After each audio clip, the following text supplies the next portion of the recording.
Will Mars be colonized by genetically modified humans? The first person to go to Mars is already alive. This is what NASA's Jim Green told USA Today in an interview earlier this month. He predicts that by 2040, at the earliest, a human being will have touched down on the surface of the red planet. But what about beyond that? What are our plans to establish ourselves as a dual-planet civilization? What will a Martian colony look like?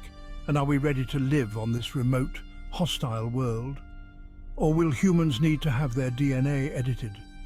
Let's find out as we ask whether Mars will be colonized by genetically modified humans.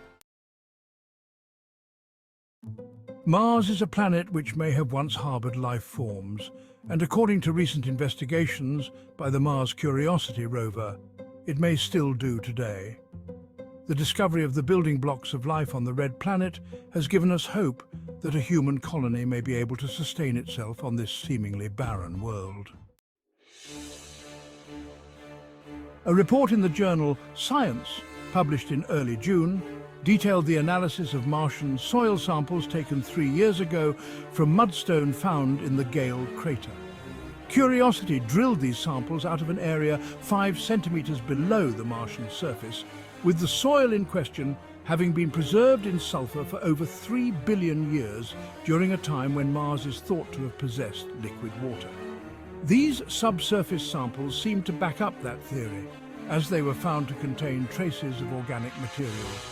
Evidence of thiophene, methane, thill and dimethyl sulfide were all found within the ancient Martian soil.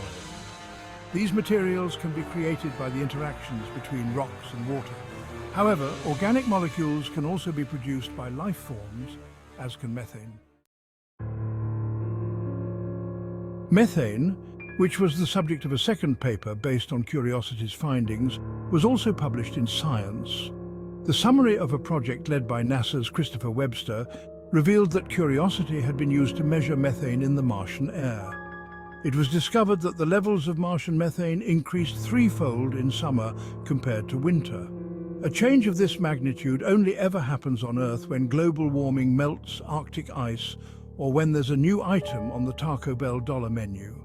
Further investigations into the atmosphere of Mars will be conducted using the Trace Gas Orbiter, and hopefully this will help us choose between the two competing theories as to where this methane has come from. We believe that the summer heat causes methane to be released from subterranean reservoirs, but we don't know yet how it got there in the first place.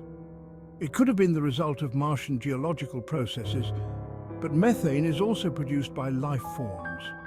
Alongside the discovery of ancient organic materials, it might be a sign that life once existed on Mars many billions of years ago. Of course, it could also mean that life still exists there today. But until we explore the planet further, the existence of microbial Martians remains uncertain. Theoretical, but what about migrant Martians? If the red planet is seemingly more hospitable than we thought, might humans be able to colonize this world in the near future? We explored this topic back in our 2016 video, 10 Realities of Life on Mars, where we discussed the harsh conditions humans would have to endure within a Martian colony. For a start, the extreme radiation which bombards Mars may necessitate the construction of an underground base, or at the very least a surface-level habitat with a sufficiently protective exterior. Radiation damages your DNA, so prolonged exposure would almost certainly lead to cancer among the colonists. But is this a good thing? That right there is one of the most insane rhetorical questions Strange Mysteries has ever posed. And this is the channel that once asked whether aliens live in black holes and if Stevie Wonder is really blind. But don't bail on us just yet, because we do have a citation for this bizarre idea. In his 2016 paper, How Settling Mars Could Create a New Human Species, evolutionary biologist Dr. Scott Solomon suggested that radiation damage to DNA might accelerate the evolutionary process by jump-starting the creation of random genetic variation, including traits that are beneficial in the Martian environment. As a potential colonist, is that something you'd be willing to gamble on? On the one hand, your DNA might become a crucial genetic blueprint for the Martians of the future. On the other hand, You could end up with a face like a lightly toasted Deadpool.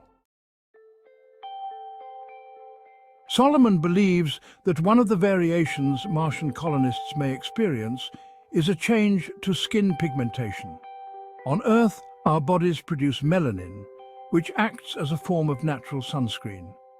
Humans in particularly sunny areas produce more of a type of melanin called eumelanin, and this results in the creation of dark brown or black skin. Basically, the sun is responsible for all racial bigotry. Thanks a lot, you aren't jerk. Oh damn, I just did a racism. And a Martian racism at that, because while the conditions on Mars may produce extremely dark-skinned humans due to the extreme radiation, or super white people due to the lack of sunlight, Dr. Solomon says that radiation may also cause humans to evolve carotenoid pigments, the pigments which give carrots their color, creating bright orange Martians as a result. Radiation has also been seen to affect the spatial memory and risk-taking behavior of mice and rats, leading some to believe it may do the same to people.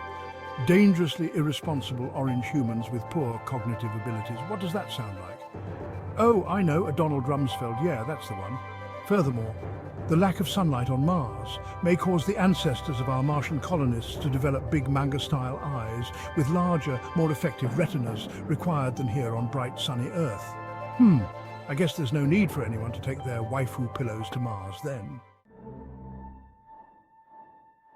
Another environmental factor which may impact the development of Martian humans is its comparatively low gravity, which could eventually lead to much weaker bone structures and atrophied muscles among the earliest colonists.